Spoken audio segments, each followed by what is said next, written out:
Go. So Ryan comes in about 20 minutes ago and he says, "Are you going to cry?" I go, "I don't think so." He says, "Well, get it over with here so you're not over there at Enchiladas boo-hooing like a little kid." Anyway, I don't think I am, but I was trying to think of some real awesome things to tell everybody, and you know how great it's been and all that. But honestly, this has been a really good business for me. I've been in it for 43 years, and that's plenty long enough.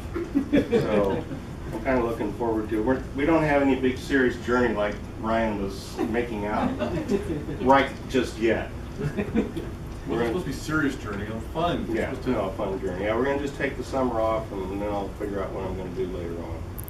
And so anyway, started out in this business, graduated from ASU. I worked in engineering here for 1 year for Collar, Williams & White, which is another company formed in 1958 by Don Collar and Bob Wagner, who's one of our clients. You guys know Bob Wagner. Actually, it wasn't Bob Wagner, Bob Williams and Malcolm White. Yeah. Malcolm White was the first. If I get going, you might have to just cut me off. Malcolm White was the first mayor of the city of Scottsdale back in the 50s. So that's how they got all of their business. So then my roommate, who was here at ASU, called me up. He was working at Texas Instruments in Houston. He says, he's from Mississippi. He goes, "Boy?" I go, "Yeah." He says, you got to come out here." I go, "Why?" He says, "Because there's a single girl on every corner at the four-way stop, and they're all good looking." And I'm 1 year out of college, okay? So I go, "Okay, I'll be there in 2 weeks." I walked into Don Collar and said I wanted to resign. He goes, "Why? You got somebody pregnant?" "No, I just want to go to Texas." "Well, why?" I go, "I don't know. Because I've lived my whole life here." So I lived in Texas for 4 years, worked for Burnett Johnson Incorporated, which actually they opened an office here eventually. And then I went to New Mexico. Long story on that one. I took 2 years off and I was in the wholesale nuts and bolts business. I was going to be an entrepreneur.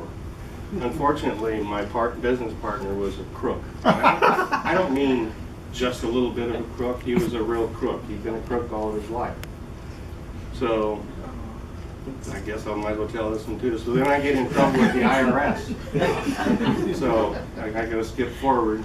Pat and I are over in Santa Barbara married, and they started taking our income tax refund every year. I go, "Oh God." And then, so I call them up, and they sent the tax records to Santa Barbara, and then we moved back to Phoenix. It took a few years, but in the end, I said, "Look, just look this guy up. C.R. Sinclair, Cliff Sinclair. He's a crook. He's been a crook all his life. He hasn't paid taxes all his life, and you'll see that I'm not the bad guy."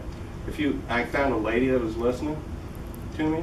A few weeks later, they let me off the hook, refunded all my money because it was true. So that was a little sidebar, I guess. I never told anybody. I've heard that story numerous times. So Go ahead. anyway, in Houston, Texas, and because of C.R. Sinclair, the crook, we moved to Albuquerque, New Mexico. And this is where I met my wife, who incidentally was born at Good Samaritan Hospital here in Arizona. So she's a native, but she was raised in New Mexico.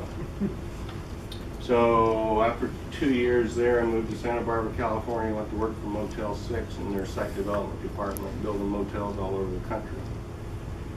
And so after a long distance romance for a while, I went and got Pat. She moved over to Santa Barbara.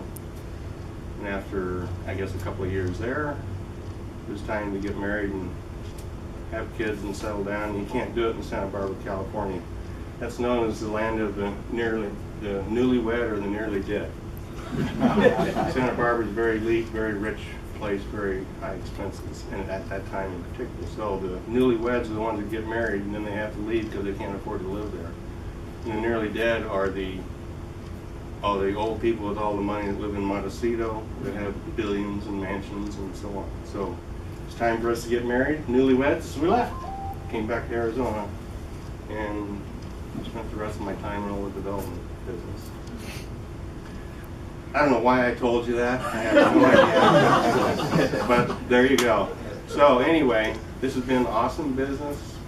The only bad part about it is during the downtimes. By the way, I've lived through 5 cycles, starting in 1971, 72.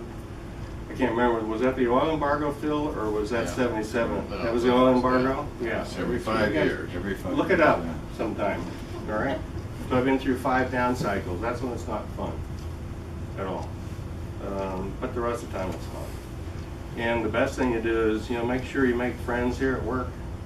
You say hello to people and you care about them and you find out about their personal life and become friends with them, because that's what really makes it all fun and what keeps you coming to work.